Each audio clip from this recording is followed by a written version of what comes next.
नमस्कार, जय हिंद। आप सभी का स्वागत है हमारे यूट्यूब चैनल पर।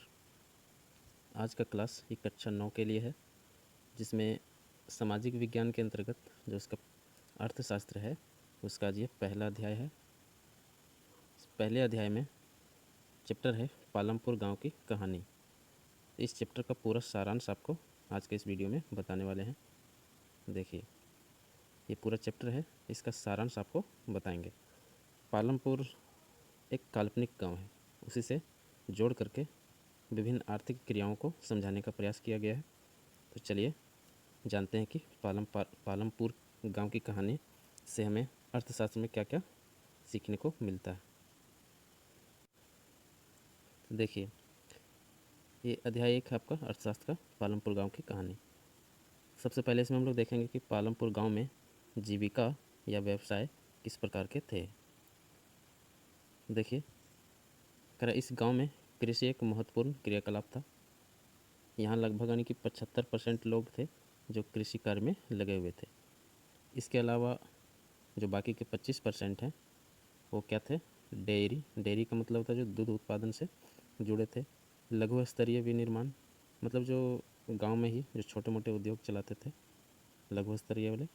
फिर दुकानदारी से जुड़े हुए लोग थे। परिवहन इत्यादि, इन सभी काम में जो बाकी के 25% जनसंख्या थी वो लगे हुए थे। कृषि के अलावा जो इन सभी कार्यों में लगे हुए हैं जनसंख्या, इसे हम गैर कृषि क्रियाकलाप कहते हैं। अब देखिए, इसमें क्या था? सिंचाई का साधन का विवरण क्या है, मतलब वहाँ सिंचाई की क्या क्या व्यवस्था थी। जैसा कि बताया गया कि लगभग 75% जनसंख्या कृषि कार्य में लगे हुए थे। तो कृषि कार्य में सिंचाई होती है, बहुत ही महत्वपूर्ण भूमिका निभाती है सिंचाई। तो उसमें सिंचाई के साधन क्या थे? तो नलकूप से सिंचाई की जाती थी। सिंचाई के लिए बिजली का भी प्रयोग किया जाता था। और वहाँ शिक्षा और स्वास्थ्य की क्या सुविधा थी? तो देखिए, उस पालमपुर गांव में कहा जा रहा है कि 2 प्राथमिक विद्यालय थे और एक हाई स्कूल यानी कि उच्च विद्यालय था। एक राजकीय प्राथमिक स्वास्थ्य केंद्र था यानी कि हॉस्पिटल। साथ ही एक निजी मेडिकल था, दवाई के लिए क्या था, एक मेडिकल भी था। और वहाँ परिवहन के क्या साधन थे? तो परिवहन के साधन में देखें तो ट्रैक्टर वहाँ चलता था, जीप था, ट्रक, मोटरसाइकिल, बैलगाड़ी का भी प्रयोग किया जाता था, भैंसा, बग्घी, इस सभी का प्रयोग मतलब परिवहन के साधन के रूप में किया जाता था। वहाँ की सामाजिक संरचना की बात करें तो सामाजिक संरचना के अंतर्गत करें कि टोटल परिवार जो पालमपुर गांव में थी लगभग 450 परिवार। उसमें से जो 80 परिवार में उच्च जाति के लोग रहा करते थे। 150 लगभग यानी कि 33% अनुसूचित जाति अर्थात जो दलित वर्ग के लोग थे, उसकी कितना था परसेंट? 33%, यानी लगभग यानी कि 150 परिवार था जो दलित वर्ग के लोग थे। साथ ही उच्च जाति के परिवार के भवन क्या थे? पक्के मकान बने थे उनके। जबकि जो दलित परिवार के लोग थे उनके मकान कैसे थे? तो उसके कच्चे थे और घास फूस के बने हुए थे। दलित वर्ग के लोगों हर गांव के बाहर अलग इलाके में रहते थे, यानी जो दलित वर्ग के लोग थे वो घर गांव से क्या दूर रहते थे, यानी कि बाहर के इलाके में रहते थे। जो मुख्य गांव था उसमें उसको रहने नहीं दिया जाता था। उत्पादन का जो संगठन था वहाँ, अब देखते हैं उत्पादन का संगठन, यानी कि उत्पादन में क्या क्या चीज़ें महत्वपूर्ण भूमिका निभाती है। तो उत्पादन के प्रमुख क्या हैं? 4 संगठन हैं। क्या क्या है? भूमि है, श्रम है, पूंजी है और मानव पूंजी। तो इसमें देखिए सबसे पहले भूमि। तो भूमि क्या है? उत्पादन की एकदम पहली इकाई है कि किसी भी चीज़ का उत्पादन करना हो तो उसमें भूमि आपका महत्वपूर्ण भूमिका निभाता है। दूसरे नंबर पर आता है श्रम। श्रम क्या है? तो श्रम उत्पादन की दूसरी इकाई है।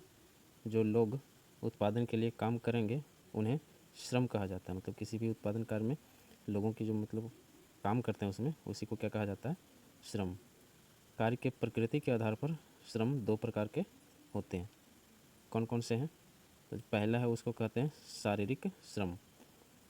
तो वैसे श्रम जिसमें शारीरिक कार्य क्षमता का अधिक उपयोग किया जाता है उसे कहते हैं शारीरिक श्रम। और दूसरा है मानसिक श्रम। तो मानसिक श्रम क्या है? तो मानसिक श्रम में वैसे श्रम जो पढ़े लिखे होते हैं तथा लिखा पढ़ी या कंप्यूटर ऑपरेटर जैसे कार्य करते हैं, वे सभी श्रम किस में आते हैं? तो मानसिक श्रम। अब देखिए तीसरा क्या था, पूंजी। तो पूंजी में अब ध्यान से देखें, कर उत्पादन के लिए कई प्रकार के सामग्री आदि खरीदने के लिए पूंजी की आवश्यकता होती है। कार्य के आधार पर पूंजी दो प्रकार के होते हैं। पहला है अस्थायी पूंजी, वैसी पूंजी जिसका उपयोग कई वर्षों तक लिया जा सकता है, जैसे कि जनरेटर एक बार आप खरीदेंगे तो उसका कई वर्षों तक उसका उपयोग कर सकते हैं। तो ट्रैक्टर भी अस्थायी पूंजी है, चूँकि एक बार खरीद लेने के बाद कई वर्षों तक ट्रैक्टर का प्रयोग किया जाता है। टरबाइन है, कंप्यूटर, किसान का जो हल होता है, हार्वेस्टर, थ्रेशर, मशीन, औज़ार और जो भवन बनाते हैं कोई फैक्ट्री के लिए, इन सभी का प्रयोग मतलब कई वर्षों तक किया जाता है, इसलिए इन सभी को अस्थायी पूंजी कहा जाता है। पाँचवा है, अच्छा बी ऑप्शन इसका कि कार्यशील पूंजी। जैसे दो था ना, एक अस्थायी पूंजी, दूसरा क्या है आपका कार्यशील पूंजी। तो कार्यशील पूंजी क्या है, तो वैसी पूंजी जिसका उपयोग एक बार ही किया जा सकता है तथा उपयोग के बाद वह नष्ट हो जाता है, उसी को हम लोग कहते हैं कार्यशील पूंजी। जैसे इसका एग्जाम्पल देखिए, करण नगद मुद्रा, मतलब कोई भी जब चीज़ को खरीदते हैं नगद राशि दे करके, तो सामान तो खरीद लेते हैं, जो नगद राशि वो आपके पास से चली जाती है। फिर है कच्चा माल को आप किसी उत्पादन में एक बार लगा दिए तो कच्चा माल आपका समाप्त हो गया। बुनकर द्वारा प्रयोग में लाई गई सूत, मतलब वो जो सूत का यानी धागा का प्रयोग किया जाता है कपड़े बनाने में, तो एक बार आपने जिस धागे से कपड़ा बना दिया तो आपका धागा क्या हो गया, समाप्त हो गया, पुनः उसको आप प्रयोग में नहीं ला सकते हैं। इसी प्रकार कुम्हारों द्वारा जो प्रयोग में लाई गई मिट्टी होती है, तो एक बार मिट्टी से बर्तन बना दिया तो पुनः से उस मिट्टी को यानी उस बर्तन से वापस हमने मिट्टी को प्रयोग में नहीं किया जा सकता, क्योंकि वो मिट्टी को पका दिया जाता है, वो बिल्कुल हार्ड हो जाता है, उसे वापस किसी दूसरे सामान में नहीं बदला जा सकता। इसी प्रकार खाद हो गया, फसल उत्पादन में एक बार आपने यदि खाद का प्रयोग किया तो वह उस समय तो आपका खाद के द्वारा आपकी फसल की उर्वरकता बढ़ा दी जाएगी, लेकिन वह खाद एक बार आपने प्रयोग कर लिया तो दोबारा से उस खाद को प्रयोग नहीं कर सकते, चूँकि आपके पास से वो समाप्त हो गया। इसी प्रकार बीज, जिस बीज को आपने एक बार ज़मीन में बो दिया तो वह क्या होगा, फसल के रूप में तैयार होगा, वापस से आपको बीज मिलेगा, वो जो फल लगेगा उसको आप फिर से जमा करके रख सकते हैं, लेकिन जिस बीज को आपने एक बार बो दिया दोबारा से उसको प्रयोग नहीं कर सकते हैं। तो ये सभी क्या आपका है, तो कार्यशील पूंजी कहलाता है, जिसको एक बार प्रयोग करने के बाद दोबारा से नहीं कर सकते हैं। अब पूंजी में ही एक आपका है यानी उत्पादन के जो संगठन थे उसमें क्या था, एक चौथा आपका है मानव पूंजी। तो मानव भी एक बहुत ही बड़ी पूंजी है किसी भी देश के लिए। तो मानव पूंजी या मानव संसाधन उत्पादन की चौथी और महत्वपूर्ण इकाई है। यह उत्पादन के अन्य तीनों इकाइयों जैसे कि भूमि, श्रम और पूंजी से श्रेष्ठ है, क्योंकि इन सभी का प्रयोग तभी हो सकता है यदि मानव संसाधन ठीक हो, क्योंकि मानव ही इन सभी चीज़ों का सही ढंग से उपयोग कर सकता है, इसलिए इन सबसे बढ़कर क्या आपका मानव संसाधन है। मानव संसाधन के पास विवेक और बुद्धि है, यह विवेक और बुद्धि के बल पर भूमि, श्रम और पूंजी पर नियंत्रण स्थापित करता है। अब देखिए पालमपुर में कृषि क्रियाकलाप, ये क्या थे, तो पालमपुर गांव में लगभग 75% लोग कृषि कार्यों में लगे हुए थे। पालमपुर गांव में 1960 तक जितने भी बंजर या अन्य कृषि योग्य भूमि थे उसे बढ़ा लिया गया। अब कृषि भूमि विस्तार का कोई भी गुंजाइश नहीं है, मतलब 1960 तक जितने भी भूमि बेकार पड़े थे उसको कृषि योग्य बना लिया गया था। पालमपुर गांव में कृषि उत्पादन बढ़ाने के लिए क्या क्या उपाय किए गए थे, तो पालमपुर गांव में उत्पादन बढ़ाने के लिए दो उपाय किया गया था। पहला था बहुविध फसल प्रणाली। अब देखिए ये क्या है, पर एक वर्ष में किसी भूमि पर एक से अधिक फसल उत्पादन करने की विधि को बहुविध फसल प्रणाली कहते हैं। आप भी अपने गांव के आसपास जो फसल उत्पादन किया जाता है किसानों के द्वारा, तो आप देखते होंगे कि एक वर्ष में एक ही भूमि पर दो या दो से अधिक प्रकार के फसल उगाए जाते हैं। जैसे कि अभी आपका धान का फसल लगा हुआ है, जैसे यह अक्टूबर नवंबर के समय में तैयार हो जाएगा धान का फसल, तो धान का फसल को काट करके वापस उसको पुनः जुताई करके उसमें दलहन और तिलहन जैसे फसल को लगा दिया जाता है, यानी कि एक वर्ष में एक से अधिक फसल का उत्पादन कर लिया जाता है। इसी को कहते हैं बहुविध फसल प्रणाली। यह आपके गांव में भी होता होगा। पालमपुर गांव में ज्वार, बाजरा और गेहूं के बाद तीसरी फसल के रूप में लोग आलू की कृषि भी करने लगे थे। अब एक और है आपका आधुनिक कृषि विधि। अब आधुनिक कृषि विधि क्या है इसमें देखिए, पालमपुर गांव में उत्पादन बढ़ाने के लिए एक दूसरी तकनीक भी अपनाई गई थी, जिसे आधुनिक कृषि विधि कहते हैं। यह विधि है जिसमें HY भी, यानी कि ये बीज होता है ना, तो आपके जो घर में बीज हैं उससे एक बढ़िया तरीके से इसको रासायनिक उर्वरक और कीटनाशक तथा विकसित सिंचाई तंत्र अपनाकर इसको तैयार किया जाता है।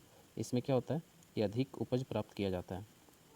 पालमपुर गांव में आधुनिक कृषि विधियों के प्रयोग से भूमि की उर्वरक शक्ति क्या हो गई, कम हो गई। यानी कि जितना ज़्यादा आप खेतों में रासायनिक खाद का प्रयोग करेंगे तो धीरे धीरे आपकी फसल को तो अचानक से उत्पादन बढ़ा देगा, लेकिन उसमें भविष्य में उर्वरक शक्ति क्या हो जाती है, कम हो जाती है। इसलिए किसानों को जैविक खाद का प्रयोग करने पर ज़्यादा जोर देना चाहिए। आधुनिक कृषि प्रणाली की कुछ विशेषताएं हैं जो आपको जाननी है। देखिए, एक वर्ड आया था HYV, इसको बोलते हैं हाई एल्डिंग वैरायटी सीड्स। इसको विशेष तौर पर तैयार किया जाता है बीज को। इसका प्रयोग मतलब किसान करते हैं तो इसमें क्या होता है, फसल का उत्पादन थोड़ा ज़्यादा होता है। अभी देखते हैं उनकी सभी जो धान का बीज लगाते हैं तो बीज भंडार से लाकर लगभग लोग लगाते हैं, क्योंकि उसका उत्पादन बहुत ज़्यादा होता है। फिर है आधुनिक कृषि प्रणाली के अंतर्गत क्या होता है कि रासायनिक उर्वरक का प्रयोग बहुत ज़्यादा मात्रा में किया जाता है, जैसे यूरिया हो गया, DAP हो गया, फॉस्फेट हो गया, इन सभी को फसलों के उत्पादन में प्रयोग किया जाता है। फिर कीटनाशकों का प्रयोग, जैसे कि फसल के साथ में क्या होते हैं, कभी कभी फसल जब आप लगाते हैं तो कुछ कीड़े मकोड़े उस फसल को नष्ट करते हैं, तो उससे बचने के लिए हम लोग क्या करते हैं, कीटनाशकों को मारने मतलब कीटों को मारने के लिए कीटनाशक का प्रयोग करते हैं। आधुनिक कृषि यंत्रों में जैसे कि ट्रैक्टर होता है, थ्रेशर, हार्वेस्टर इत्यादि का प्रयोग किया जाता है। इससे क्या होता है कि कृषि कार्य में थोड़ी गति मिलती है, यानी कि कृषि कार्य को थोड़ा जल्दी आप निपटा सकते हैं। कम समय मतलब कि बहुत ज़्यादा मात्रा में कृषि कार्य कर सकते हैं। सिंचाई के लिए बिजली का भी प्रयोग किया जा रहा है आधुनिक युग में। पूंजी की अधिक आवश्यकता होती है इसमें। आधुनिक कृषि में पूंजी की ज़्यादा आवश्यकता होगी। फसल की अधिक उत्पादकता भी होगी। ज़्यादा पूंजी लगाइएगा, इसमें फसल की उत्पादकता भी क्या होती है, ज़्यादा होती है। फसल की उत्पादकता का उद्देश्य केवल भरण पोषण ही नहीं, बल्कि जो अतिरिक्त उत्पादन होता है उसको लोग बाज़ार में बेचते भी हैं, तो उसका वाणिज्यिक भी महत्व बढ़ जाता है। ये था आपका आधुनिक कृषि प्रणाली। और पहले जो कृषि प्रणाली थी उसको बोलते हैं परंपरागत कृषि प्रणाली। तो देखते हैं कि परंपरागत कृषि प्रणाली की क्या विशेषताएं हैं। अगर परंपरागत बीज जो पिछले वर्ष के उत्पाद से रख दिया गया होता है उसी को प्रयोग करते हैं। जैसे कि मान लो अभी धान का फसल आपका तैयार होगा, उसी में से कुछ बीज को संभाल करके रख दिया जाता है और अगले बार उसी बीज को प्रयोग करते हैं। प्राकृतिक उर्वरक, जिसमें कि गोबर मुख्य रूप से भूमिका निभाती है। गोबर को किसी गड्ढे में रख दिया जाता है, तो जब उसमें 5-6 महीने तक उस गड्ढे में गोबर रखा जाता है तो धीरे धीरे वह क्या हो जाता है, खाद के रूप में बन जाता है। उसी को खेत में प्रयोग किया जाता है, या तो फिर डायरेक्ट ही गोबर को खेतों में डाल दिया जाता है। फिर कह रहा है कि पुराने कृषि औजार जैसे कि लकड़ी का हल इत्यादि का प्रयोग किया जाता है परंपरागत कृषि में। आप अभी अपने आसपास के गांव में देखते होंगे कि किसान द्वारा अभी भी लकड़ी का हल प्रयोग में लाते हैं। सिंचाई मुख्यतः वर्षा पर आधारित या कुओं के द्वारा किया जाता है, या तो फिर रहट से सिंचाई की जाती है। इसमें क्या होती है, पूंजी की आवश्यकता कम होती है। और जब पूंजी कम लगता है इसमें फसल भी क्या होता है, कम उत्पादित होता है। फसल उत्पादन का मुख्य उद्देश्य केवल होता है कि भरण पोषण हो सके अपने परिवार का। ज़्यादा उत्पादन होता नहीं है इसमें जो कि आप मार्केट में उसको बेच सको। तो यह था आपका परंपरागत कृषि प्रणाली। पालमपुर गांव में कृषकों में भूमि का बंटवारा कैसे कैसे था, ये देखिए। रामपुर गांव में परिवारों की कुल संख्या 450 थी और 150 परिवार थे, उसमें से क्या थे, भूमिहीन थे, जिसके पास मतलब भूमि नहीं था कृषि करने लायक। 240 परिवार ऐसे हैं जिनके पास 2 हेक्टेयर से भी कम भूमि है और 60 परिवार ऐसे हैं जिनके पास 2 हेक्टेयर से क्या है, अधिक भूमि है। पालमपुर गांव में श्रम की व्यवस्था और अनिवार्य पूंजी क्या थी। तो पालमपुर गांव में 150 जो भूमिहीन परिवार के लोग थे वो श्रमिक के रूप में काम करते, चूँकि उनके पास अपनी भूमि नहीं है तो वह क्या करते हैं, दूसरे के खेतों में श्रमिक के रूप में काम करते हैं। साथ ही जिसके पास यानी 2 हेक्टेयर से कम भूमि है वे लोग पहले अपने खेतों में काम पूरा कर लेते हैं, बाद में फिर दूसरों के खेत में जा कर के श्रमिक के रूप में काम करते हैं। खेतों के लिए अनिवार्य पूंजी की व्यवस्था बड़े किसानों या साहूकारों तथा कृषि ऋणों से होती थी। मतलब कि खेती करने के लिए जो पूंजी चाहिए थी किसानों को, तो जो छोटे छोटे किसान थे वे बड़े किसानों से कर्ज लेते थे, या फिर वहाँ के जो स्थानीय साहूकार थे उनसे कर्ज लेते थे, या फिर कृषि ऋण यानी कि सरकार द्वारा कृषि लोन जो दिया जाता है उसके द्वारा उसकी पूंजी की व्यवस्था होती थी। कृषि उत्पाद की बिक्री जो होता था मंझोले और बड़े किसान ही करते थे, क्योंकि उनका उत्पादन अधिक होता था। नहीं, जो बड़े बड़े किसान थे, मंझोले वर्ग के जो किसान थे उसके पास उत्पादन ज़्यादा होता था, तब ये लोग अपने उत्पादित फसलों को बेचा करते थे। और जो छोटे किसान होते थे उनके लिए केवल भरण पोषण तक ही उत्पादन हो पाता था। अब करें गैर कृषि क्रियाकलाप, मैंने कृषि से हटके जो क्रियाकलाप था उसके बारे में जानना है।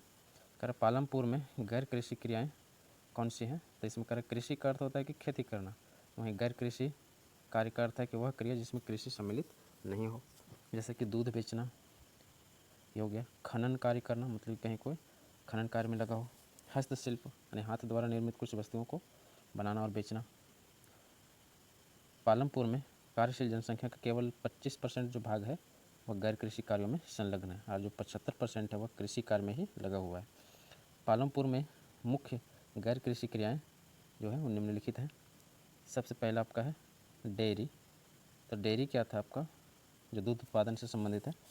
पालमपुर गांव के लोग भैंस पालते हैं और दूध को निकट के बड़े गांव रायगंज में, जहां दूध संग्रहण एवं शीतलन केंद्र खुला हुआ है, उसमें जाकर के बेचते थे। यानी कि जो भैंस रखते थे, अब भैंस से जो दूध का उत्पादन होता था वो अपने ही आसपास के जो गांव था उसमें दूध का संग्रहण, जहाँ के सभी लोग अपने अपने दूध को ले जाकर के वहाँ बेच सके, वहाँ शीतलन केंद्र था, मतलब कि वहाँ दूध को ठंडा रखा जाता जिसकी ख़राब ना हो जल्दी दूध। दूसरा था आपका लघु स्तरीय विनिर्माण। ये क्या है, लघु स्तरीय मतलब कि छोटे स्तर पर। तो पालमपुर में भी निर्माण कार्य छोटे पैमाने पर किया जाता है और गांव के लगभग 50 लोग विनिर्माण कार्यों में लगे हुए हैं। जो लघु स्तर पर विनिर्माण कार्य गांव पर होते हैं, जैसे उसमें हो गया कि बांस की कुछ छोटी मोटी टोकरी बनाना, झाड़ू बनाना और बांस के ही कई उत्पाद बनाना। इसी तरह से मिट्टी के बर्तन बनाना, ये सभी कार्य मतलब छोटे स्तर पर किया जाता था। फिर एक कुटीर उद्योग करा कि गाँव में गन्ना पेरने वाली मशीन लगी है और यह मशीनें बिजली से चलाई जाती हैं।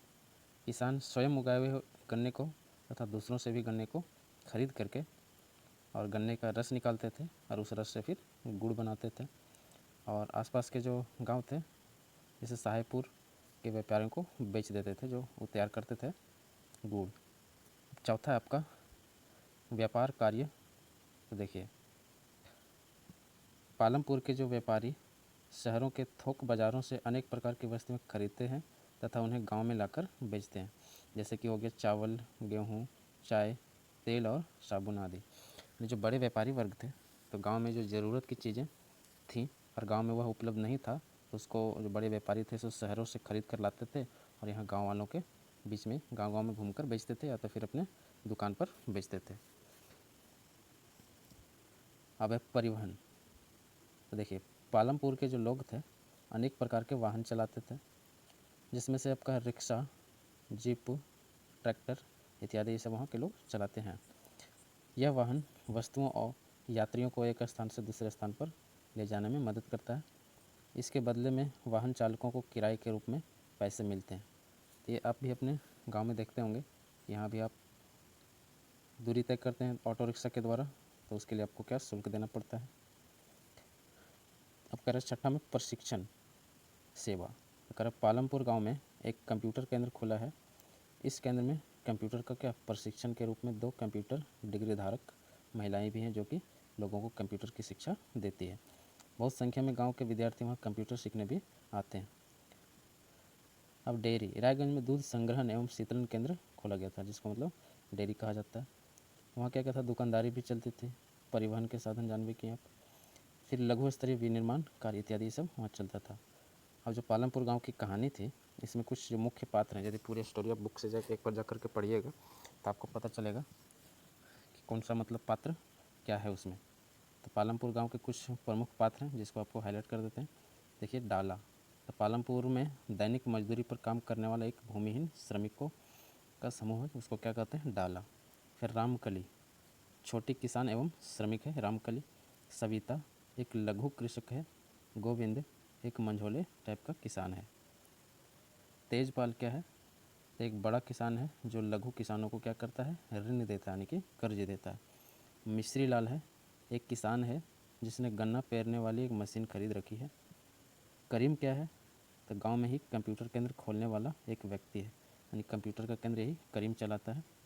किशोर एक खेतीहर श्रमिक है।